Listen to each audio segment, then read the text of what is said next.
Very well done. We will now hear from our guest speaker.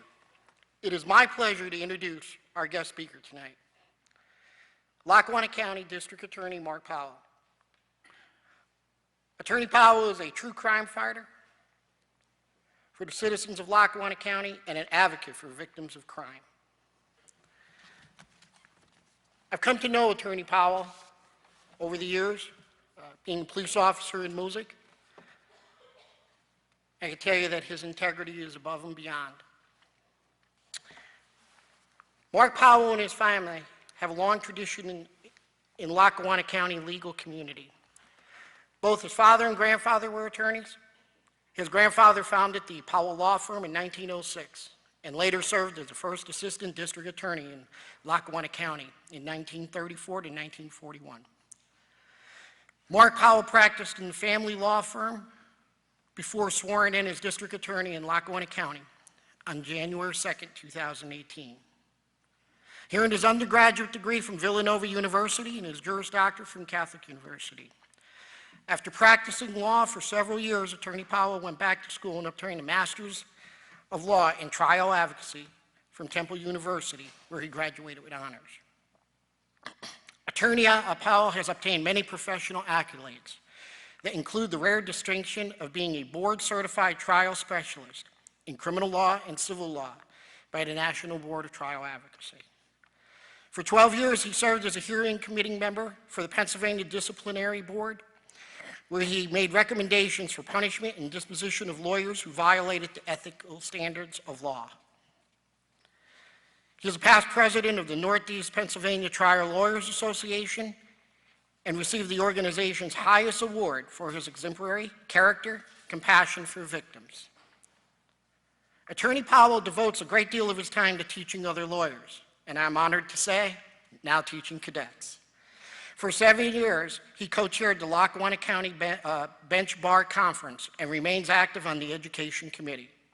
He has lectured extensively on jury selection, focus groups, high-tech exhibits, expert testimony, trial advocacy, and advanced trial advocacy.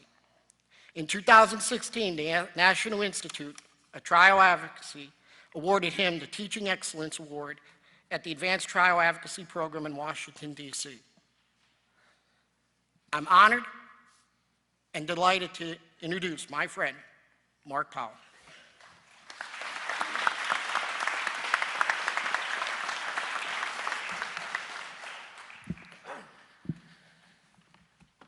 Members of the board, President Volk, Mr. Cileri, members of law enforcement, guests, and most importantly, Scranton Class 245.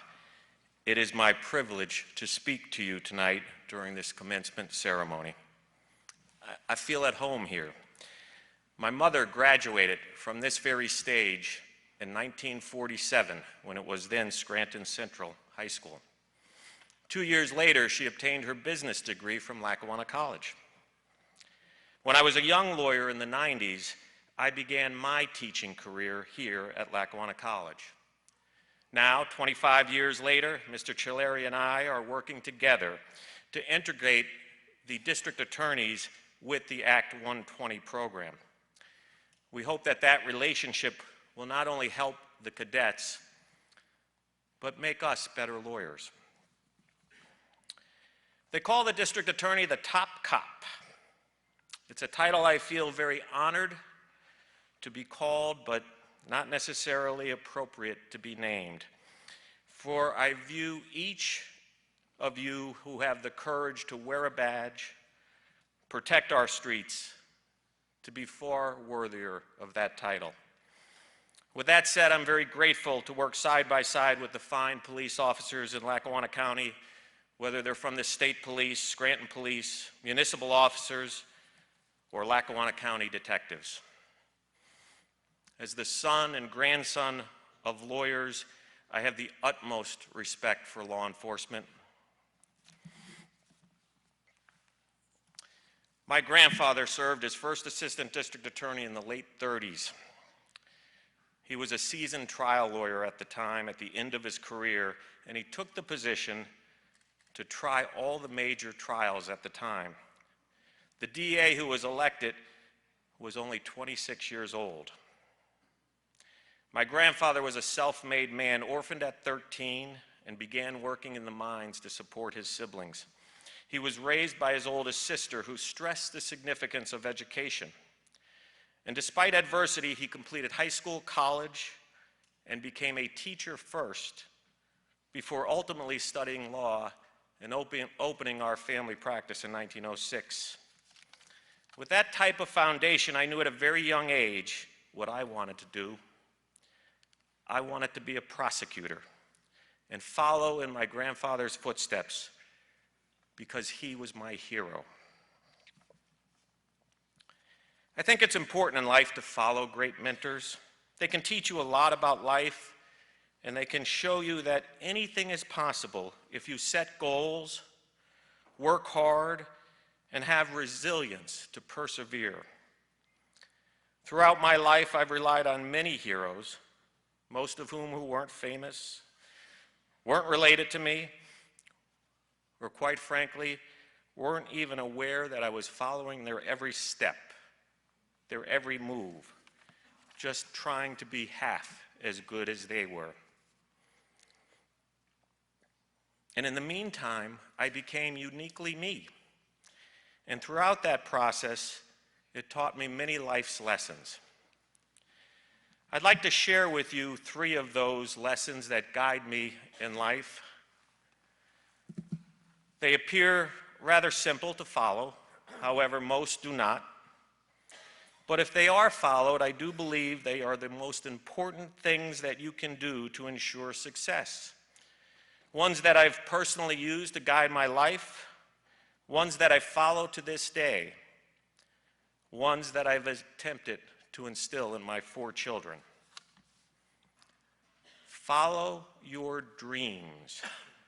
The famous author Tom Clancy, who wrote many popular novels, some of which have been made into movies, The Hunt for Red October, Patriot Games, and Clear and Present Danger, to name a few, he spoke at my graduation from college. I remember his words like they were yesterday. He said, "Nothing is as real as a dream. The world can change around you, but your dream will not. Responsibilities need not erase it. Duties need not obscure it, because a dream is within you. No one can take it away." My dream started when I was 5 years old. I wanted to be a trial lawyer. And that dream propelled me throughout many difficult times, because I never lost sight of the goal. Despite the obstacles I had to overcome to make that dream a reality. Each of you have a goal to work in law enforcement, and I encourage you to follow that dream and set goals. Set big goals. You may never know where they are going to lead unless you chase them.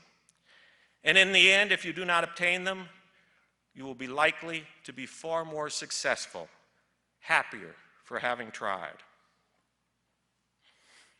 Work hard. One of my favorite quotes is, "Hard work beats talent when talent doesn't work hard." While NBA star Kevin Durant is credited with that line, it was first said by a little-known high school basketball coach named Tim Notke. I learned so much from playing high school basketball. I'm the tall, dark-haired guy in the middle. The picture was actually taken before practice began, and I had run a few miles before practice. My coach used to say he never met anyone who ever drowned in their own sweat. I think I was trying to challenge his words. Ideally talented people work hard, but I have seen time and time again mediocrity beat talent because of work. There's no substitute for hard work, and working hard on your weaknesses can make them your strengths. You know, you can take a personality test to determine your strengths and weaknesses, Has anyone ever taken one of those Myers-Briggs personality tests? You answer a whole bunch of random questions, and then it defines you as an animal. My favorite is the dove, owl, peacock, eagle. Doves are peaceful and friendly. Owls are analytical and determined. Peacocks are showy and optimistic. Eagles are bold and authoritative. No matter how many times I take that test, I come out an owl. I so much want to be the eagle. I even try to change my answers. I still can't be the eagle. I have a feeling most of you are eagles. But you don't need a test to know what you need to focus on to be better. In our office, we prepare cases as if they're going to go to trial because I want to be in a position to negotiate from strength when reaching a resolution. When we know that a defendant is not going to accept responsibility, every attorney, no matter how many years' experience, must perform mock openings, direct examinations, and closings. And then when it's all over, we review again. Whether we win or lose, we strive to learn, grow, improve. Have no fear. And that's not to be taken literally, especially in your line of work. Fear and your instincts may not only save your life, but others who you have sworn to protect. I love Franklin Roosevelt's quote, "Bravery is not the absence of fear, but the action in face of fear." I will share with you one of my greatest fears that I had to overcome. The fear of speaking in public. Don't laugh, I'm not alone. According to a survey from Psychology Today, people's number one fear is to speak in public. Number two is death. That means the average person would rather die than speak in public. Think of what that meant to a young man who wanted to be a lawyer since he was 5. You know, you just can't be a lawyer if you can't speak in public. It's like the pilot who has a fear of flying. To this day, I vividly remember my first speech I delivered in the 8th grade. This teacher suggested I speak about something I love doing. So I was into ping pong in those days, kind of like kids are into video games now. I played it all the time. So I decided that I would talk about table tennis. I only had to speak for 3 minutes. I could play that game for hours. Surely I could talk about a game I was so passionate about for 3 minutes. Well, after telling my classmates how to keep score, I ran out of things to say only after about 30 seconds. I had 2.5 minutes left. Out of sympathy, my teacher started to ask me questions. How do you hold a paddle? How do you serve? And despite his help, I finished my 3-minute speech in less than a minute. I got a 70. But can you believe that teacher held onto that paper for 40 years and handed it to me the day I got sworn in as district attorney? It did remind me of what I had to do to conquer my fear. I studied great speakers, I looked for speaking opportunities, and I worked hard. And now I speak all the time in public, even to the point where some wish I would say less. I promise, I'm almost done. Just 3 more short stories. Each day, you will need to be brave in your line of work, never knowing if you will encounter danger, always knowing danger is a possibility. Law enforcement does a remarkable job honoring those who have paid the ultimate sacrifice, fulfilling their official duties. On Wednesday, I attended Scranton's memorial service honoring those fallen officers. They honored Officer Wilding, class of 2012, and the sacrifice that he made. And while we honor those members in law enforcement who have given their life to protect others, I don't believe that we do enough to honor those who serve amongst us every day. They are the unsung heroes whose efforts often go unrecognized because a catastrophe was avoided and an arrest wasn't made, or it doesn't make the news. It's just part of their job. I've witnessed these events every day since assuming office. You don't have to look far to see heroes among you, ones that you can learn from, ones that you can model your career. The first crime scene that I attended was a shooting in West Side. Unknown to me at the time, the victim was a friend. Our sons played basketball together and graduated high school the same year. One of my detectives, Tom Davis, class of 1991, was a member of the SWAT team. Tom was a part of the entry team that had to go in because the suspect refused to come out. When the tear gas didn't work, SWAT entered the house. SWAT team flushed the house from top to bottom. The suspect had either escaped or was cooped up in the basement. Tom was the first to enter the dark, smoke-filled basement with only his flashlight to see. It's like putting your high beams on in fog. The light bounces back, impairing your visibility. The main room of the basement was empty. Then Tom noticed an old coal chute.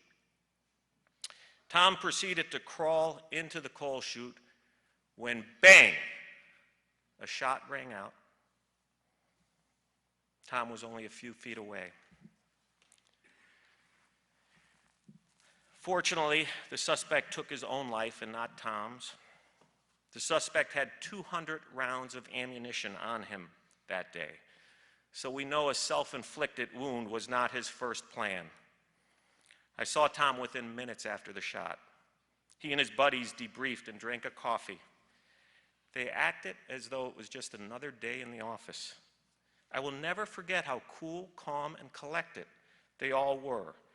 And while the story made the news, there's not a word about Tom or his team members, the risk they took, or the service they provided. Just 3 weeks ago, we avoided a rampage of violence with a quick arrest. There were 3 random acts of violence in a 24-hour period, 2 drive-by shootings, and 1 kidnapping. Ivy Brinzel, Moscow chief and class of 1989, acted swiftly, not only to make an arrest, but also notified Scranton police about the 2 and linked the 2 previous drive-by shootings. At the press conference, she stood by my side but would not say a word to the media, just doing her job. And although her efforts were heroic and saved lives, her good deeds never made the paper. She is also an unsung hero. Then there are the steps in the process that are just not sensational, but equally important. Mike Fushko, class of 1994, Scranton police officer who maintains evidence logs. If I knew him earlier in his career, when he walked the beat, I may have a better story. But what he does on a day-to-day basis is as important to the successful prosecution of a case. He gathers logs and stores all crime scene evidence. I cannot prove a case without him, but no one knows it. His job is behind the scenes. He testifies when needed and never receives public recognition. In fact, he'd probably be upset that I was mentioning his name here tonight. You don't have to look very far to see everyday unsung heroes among you, each just doing their job, not looking for recognition. You have made a wonderful but difficult career choice. As police, you will be asked to make decisions in a second that can affect others for a lifetime. Tonight started with a dream, and you have worked hard to attain your goal. You must continue to push and achieve and never let fear cause you not to face a challenge. Some of you already have role models to follow, friends or family who are cops. I always love to see when someone's father or sibling hands out the diploma. You just get the feeling that somebody did something right. I encourage each of you, as you go on and accomplish great things, look around you and learn from others. You will be surprised what you can learn. And despite how much you mimic the great qualities of someone that you admire and model it, you will always be uniquely you, a better you, for you will be the best of all those you admire. Congratulations. Thank you for your dedication, and I look forward to the opportunity to work with each of you someday.